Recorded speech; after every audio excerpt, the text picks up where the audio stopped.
In a new memoir, Kingmaker, which I think might be significantly more interesting than the Anthony Seldon stuff coming out, Sir Graham Brady, the former chairman of the 1922 committee, appears to have tossed aside discretion like a badly folded manifesto. And for years he was the man in the shadows, the keeper of the no confidence letters, a role that could make or break prime ministers. And now it seems he's decided to spill the beans after a decade of political carnage with the kind of candour usually reserved for a late night pub rant. And Brady's account takes us through the high drama of recent Conservative leadership implosions, detailing backroom dealings that are at once seedy and absurd. And one of the more amusing and perhaps telling revelations is Boris Johnson's defence of Dominic Cummings during the infamous Bernard Castle incident. As if justifying Cummings' nonsensical drive to test his eyesight, Johnson called backbench MPs who criticised him spineless chicken shit. Ah, the poetry of statesmanship. Now we know where James Cleverly got his thesaurus. Brady reportedly retorted at that point, no sane person would drive their wife and small child 30 miles to test his eyesight, to which Johnson gave the deadpan reply, he's not sane.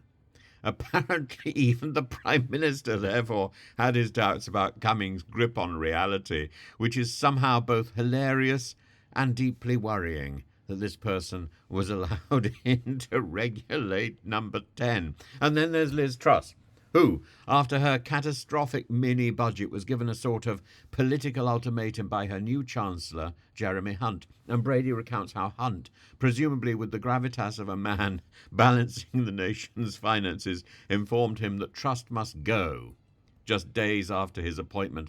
The fact that Truss thought she could bargain for 6 months in office after torching the economy is so laughably optimistic it feels like a subplot from Yes, Prime Minister, except of course it's real life, and Britain paid the price, and we're still paying the price if our mortgages have gone up. One might imagine Brady strolling into Downing Street much like an executioner with a polite knock on the door, asking if he could measure the neck circumference, hiding from the press until it was safe to emerge. There's a rich absurdity here, as though the chairman of the 1922 committee is less a political power broker and more a grim reaper of Tory leaders stealthily waiting to lap them up and tap them on the shoulder and say, time's up.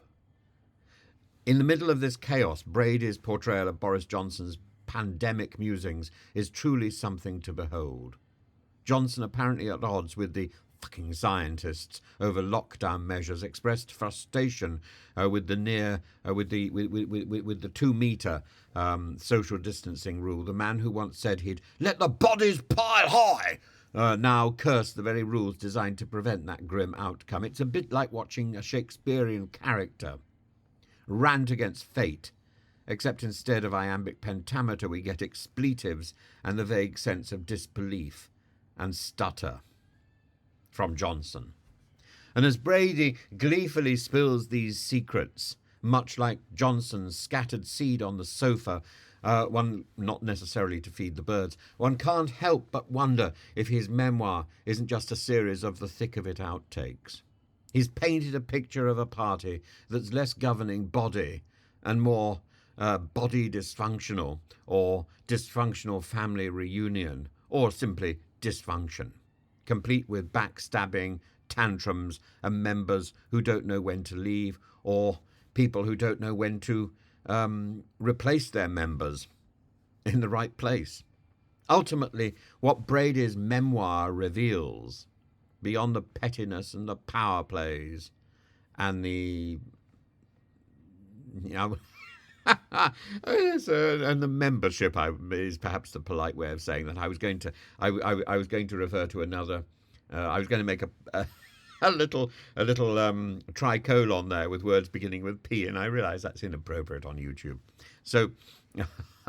It's that the there we are, pettiness, power play, and priapism is that the Conservative Party's leadership struggles have been an exercise in surreal absurdity. It's as if the nation's highest office has become a revolving door for increasingly desperate attempts to cling on to power.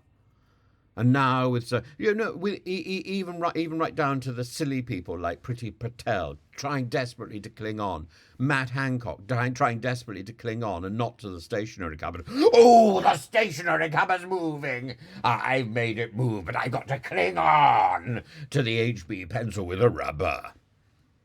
And now Sir Graham Brady is finally pulling back the curtain. Pay no attention to the man behind the curtain. We see the whole messy, ridiculous reality of it all. It's a Pugin curtain.